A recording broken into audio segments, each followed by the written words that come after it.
Hey guys, it's that time again. Another episode of Doc Lale Talks Comics, Doc's Weekly Pickups. So what did I get this week? You're gonna love it. I'm gonna love it. Let's get into it. Start with the pick of the week, which is Rook, Yesssss, number 9 by Jeff Johns, Jason Fabok. It is absolutely just getting better and better with each issue because now we have Rook trying to save Bloodhound, who is Direwolf's father, from Stag, who is a warden that they never knew existed. But apparently Stag had something to do with, actually Bloodhound had something to do with the death of Stag's wife.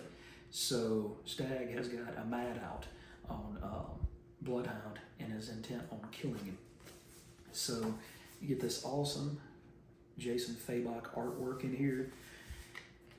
Rook is trying to talk some sense into Stag, and eventually it turns out that there's a much bigger villain that is going to take them all on. And it's one of these books where you've got a solid plot, an excellent plot, and then you also have the stakes being raised almost every single issue. It expands into itself and then upon itself, and it explodes. And it's kind of like one of those games that I play on my iPhone, and what's the one I'm playing now? Truck World, something like that. And it's one of those 3 matching games. Well, I'm at some of those levels now where you have to use a bomb, and it looks like there's nothing here, and you use a bomb right here, and it shows a whole other part of the puzzle piece. So it's kind of like that's what Rook Yesssss is, and it just gets better with each issue. You eventually get to see who the big bad is, and let's see, another unknown warden. Come on, man, these guys are just doing too much. They're giving us too much for the price of $3.99 each and every month that this book comes out. And I'm scared to say that I know it just came back 7, 8, now issue 9. It's probably only got 3 more issues before it takes another break. But I love this book when it comes out. You also have the deluxe edition of Rook Volume 1. So if you're looking to get into the book and you've never read it before, that's an excellent way to get the first 6 issues with a couple of extras and things like that, and a nice hardcover format. So Rook Yesssss is my pick of the week this week. All right, next up we have G.I. Joe issue number 15, Dreadnought War Part 3 of 5. You've got Joshua Williamson on the writing, Tom Riley on the artwork, and you've got Duke, who's still free, against Road Pig, who was reintroduced or introduced in this world last issue. And unfortunately, Duke doesn't handle much better at all than Cobra Commander did against Road Pig. But then you've got some of the Dreadnoughts. You've got Ripper, and let's see. So can't remember the other guy's name, but he's got this really cool chainsaw hand, so I'm just going to call him Ash, okay? And they run afoul of Road Pig too, and it's kind of funny because he goes to bash in the Ripper's head, and the chainsaw from Ash's arm protects Ripper, and he says, "Oh man, you almost ruined my toy." So I guess I got to get the nice one out. So he pulls this thing out, and it's got just a steel forged head. Can you imagine getting hit in the head with that? That's going to do a heck of a lot more damage than the cinder block was going to do. So then it's funny because it looks like they're about to fight, and Cobra Commander and Duke are talking, and Duke is trying to get some sense. Why are you doing this? And he says, these people had something that I wanted. And he said, you stole the energon from them, didn't you? And what's cool about this Tom Riley artwork is they always conceal Cobra Commander's face. You can see just enough of it in the parts that are not completely shadowed that you get an idea that he is one ugly mug, and you don't want to see what he looks like underneath there. But eventually, the Dreadnoks come back, and apparently they made a friend out of Road Pig, and Ash there says, our bro Road Pig put up quite a fight, but once we started talking, we learned that he loves grape soda as much as we do. And so he takes the helmet off and kind of looks like Sling Blade, a mix of Duke and Sling Blade. So Joshua Williamson once again knocks it out of the park. I was talking to the guys at the shop and told them, I said, I've tried to get into Larry Hama's book and I just can't. But this one here, Joshua Williamson, has got his finger directly on the pulse of G.I. Joe and what makes that property and that IP so important. All right, next up, we got Jeremy Hahn and Mike Tisserand with Murder Podcast, issue number 3 from Ignition Press. And once again, you get someone listening to the Murder Podcast, and it's a little girl, and she ends up unaliving her mother. And after that, then there is a lady listening to the podcast here in this area, this common area, and she ends up picking up a couple of small wood axes, and Mina, or Nika, who is the cop, who's one of the main characters, is hanging out at this scene. And all of a sudden, her boss just gets his head almost cut off, and one of the other cops gets his hand severed right in the middle by the other blade. And Nika tries to pull her gun, but she can't get it out of the holster. She freaks and gets nervous, and so in the end, then you get to see what happens to this lady that listened to that podcast. So this thing is just turning everybody's world upside down. That's the thing. It's innocuous. We all listen to podcasts or YouTube videos or scary stories or something like that, and this is something that completely twists the mind of that person that's listening to it and just turns them evil, just straight up evil. So then all of the friends get back together at a coffee shop, and Nika's girlfriend has stolen a piece of evidence, an iPad, and she wants one of the other girls to look at it and see what information she can find out. And in the end, the cops are getting closer to finding out what's going on and who's doing the murdering. And this is not that issue, but I can't show you that page because that page is not issue. But this is not that page, but I can't show you that one because it's got a little bit of gruesome artwork. They found something that belonged in the world of The Walking Dead. So at the end, we get to see that the people who are behind this, the shady people, the anonymous people in the masks, are trying to figure out what their next move is going to be.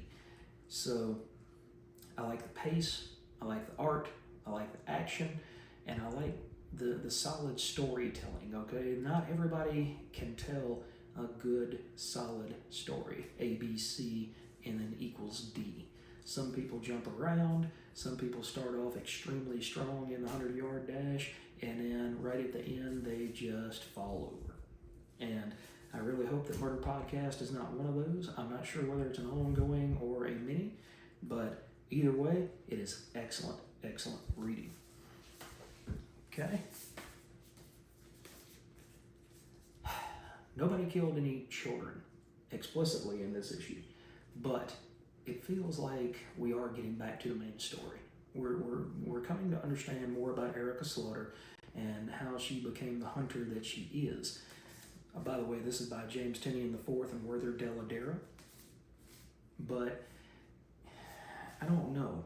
It seems like, and I guess maybe it's the same page count, but it just seems to me that this book is getting skinnier and skinnier, and you get better value out of other books. But the artwork, as always, is absolutely top notch. And actually, let's see. Yeah, he changed his artwork up, because this is not that scratchy looking artwork that you're used to when you see Werther Dell'Edera's stuff. But a couple pages in, and you get back to what you're used to, some of those muted tones, muted colors, and you get to see Jessica, who was the lady that actually helped Erica become the hunter that she is. And Jessica is trying to live her own life, but she's come to understand that Erica has gone out and killed on her own. Not humans, but monsters. And so she says, when I get back home, I'm going to let the golden dragon, the great dragon, know that you're ready to go out on your own. I know you're trying to protect me, but you're not. You're just staving off your own fate. But she's good. Erica is good. And she realizes, she sees more than people give her credit for. You know, there's some people that they walk through life and they're just completely oblivious of what's going on around them. And then there's other people who see things that other people miss, okay? It's the difference between driving straight ahead and not checking your periphery at all and stopping. And you look this way, you look that way, you go forward, and as you go forward, you get creamed and killed by a dump truck. There's other people in this world that see over here, and they see over here. They see this comic book rack, and then they see this dead space over here, okay? But this dead space is not dead space, it's a truck. So they pull up, they look to the side, they see that the truck is down there, but it's coming.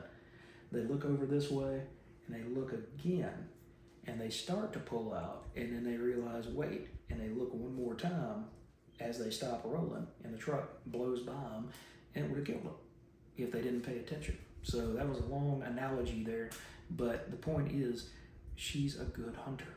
She's got the natural skills for it. I guess the better, shorter analogy, some people can play basketball, some people can't. Some people can dance, and some people can't. But here you get to see Erica prepare to be the hunter that everybody knows now after the Archer's Peak saga. So I gotta say, I was about to give up on this book, but they drug me back in. So like I said, I will be with this book through issue 50, and then we'll see what happens when they get to issue 50. All right, and the last book that I picked up this week is The Walking Dead Deluxe, issue 126, and that is Robert Kirkman, Charlie Adlard, and inks by Stefano Guardino. And this is the final part to All Out War between Negan and Rick. I'm trying to see what I can show you here.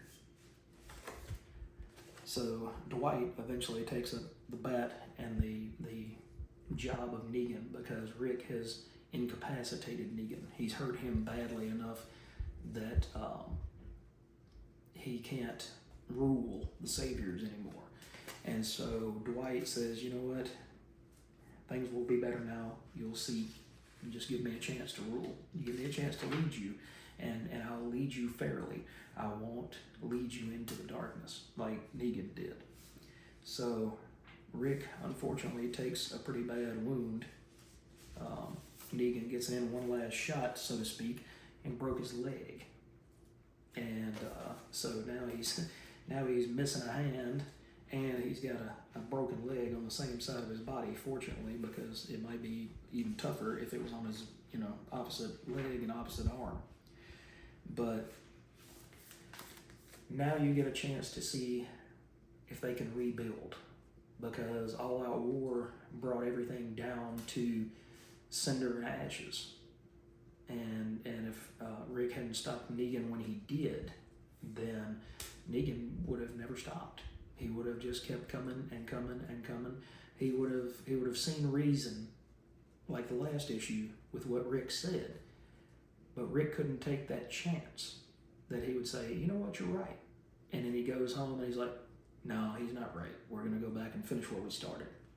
So he had to incapacitate Negan. He didn't want to kill him, but he wanted him to be hurt to the point where he had to relinquish control over the Saviors. And then he had to pay for his crimes. So Rick told him at the near the end of the issue, he said, you're going to stay in prison, you're going to rot. So you're screwed. It's over. So nice to see that presented in color. Dave McCaig is doing an excellent job, as he has for the past 125 issues. So we are in the end game now, because there's less than 75 issues to go to get to the end of the series. So these come out every 2 weeks instead of every month. So I think it took 17 years. About 9.5 or 8.5 maybe. So like I said, we're getting to the end game. There's 75 issues. If they do 2 of those, maybe another 2 years, 2.5 years before we see the end of The Walking Dead Deluxe. And I don't want to see it coming, because I like that book, and I like it even better now that it's in color. Now, I'm going to talk about this on another video, but this is a big Treasury edition that DC came out with. It's a facsimile of Christmas with the superheroes. So like I said, it's one of those big, giant Treasury editions. But it's got, let's see, does it even say who all the artists and writers and everything are?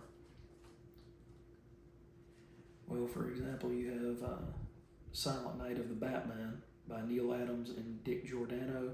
Writer is Mike Friedrich, who created Ghost Rider for Marvel. And so, once again, in this oversized format, you get awesome, awesome art like that. And that's all I'm going to show you of that one. We'll go over that one in a bigger-than-life video here shortly. So, guys, that is it for this week. We are at episode 99. I've been doing this for close to 2 years. And for the 100th episode, I'm not really sure if we'll do any sort of giveaway or anything like that, but it's definitely going to be a party. So don't miss that next week coming up. Thanks for joining me. Thanks for watching.